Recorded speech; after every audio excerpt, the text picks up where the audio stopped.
গীতায় হাত রেখে বলুন, যা বলিব সত্য বলিব, সত্য বই মিথ্যা বলিব না। যা বলবো সত্য বলবো, সত্য বই মিথ্যা বলবো না। স্যার, একজন অপরাধী সবসময় তার অপরাধের ফাঁদ থেকে বেরোনোর সুযোগ খোঁজে,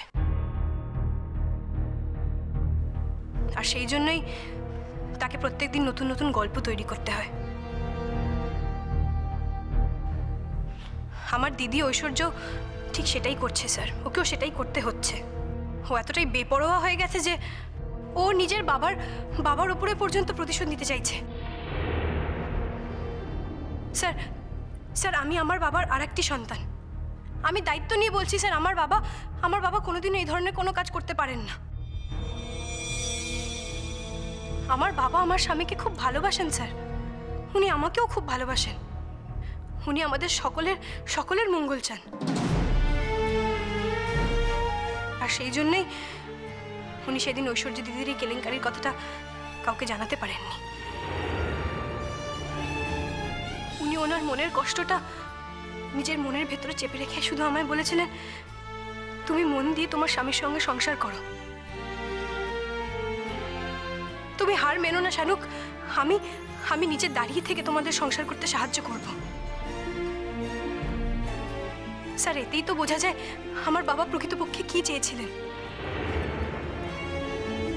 স্যার, একজন অপরাধী তার অপরাধের কারণ ব্যাখ্যা করতে গেলে অন্যদেরও ফাঁসিয়ে দেওয়ার চেষ্টা করে স্যার। এটাই তার কাছে সবথেকে সহজ ব্যাখ্যা স্যার। স্যার, আপনারা আমার থেকে অনেক বেশি ভালো জানেন। আমি সাধারণ একটা মেয়ে, আমার থেকে জীবনের অভিজ্ঞতা আপনাদের অনেক বেশি। কিন্তু স্যার, আমি আমার জীবনে এইটুকু বুঝতে শিখেছি যে একজন অপরাধী যখন একঘরে হয়ে যায়, একজন অপরাধীর যখন দেওয়ালে পিঠ থেকে যায়, তখন সে নিজেকে বাঁচানোর জন্য তার সবথেকে কাছের মানুষ, সবথেকে আপনজনকেও ফাঁসি দিতে চায়। আমি ঐশ্বর্য দিদির এই আচরণের তীব্র নিন্দে করছি স্যার। একজন ভালো মানুষকে, একজন সৎ মানুষকে এইভাবে দাগি আসামি বানিয়ে দেওয়ার চক্রান্তের বিরুদ্ধে আমি প্রতিবাদ জানাচ্ছি স্যার।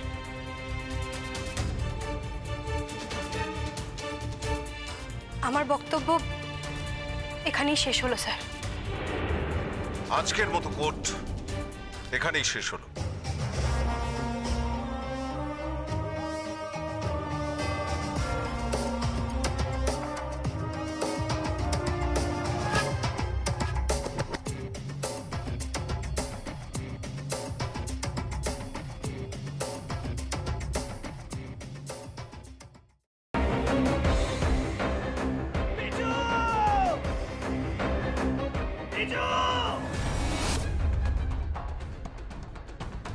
কি করে করতে পারলে তুই?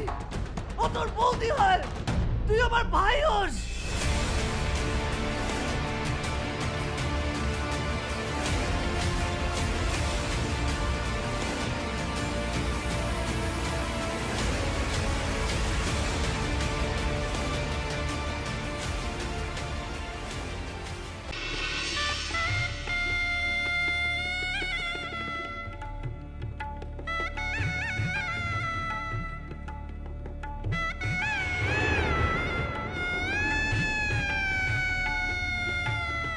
বুঝতে পারছি না আরো একটা বড় ব্লান্ডার করলাম কিনা। কি বড় মামু? আমি ওদের 20 লাখ টাকা দিয়ে দিয়েছি। সে কি কথা? কেন? তোমার কিন্তু কথা ছিল এই কথাটা 5 কান না করার। যাই বাবা, তাড়াতাড়ি বজরংবলীর পূজাটা দিয়েছি। আমি লাড্ডু না দিলে তো বজরংবলীর ব্রেকফাস্টই খাওয়া হবে না। আরে বাবা, এবার তো কোল থেকে নামাও। ও হ্যাঁ হ্যাঁ, আর যা বললাম মনে রেখো।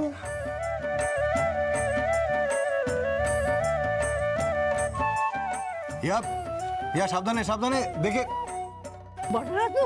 আমরা চেষ্টা করছি যাতে ওকে যত তাড়াতাড়ি সম্ভব। জোর দিয়ে বলতে পারেন কি ওকে জীবিত অবস্থায় পাওয়া যাবে?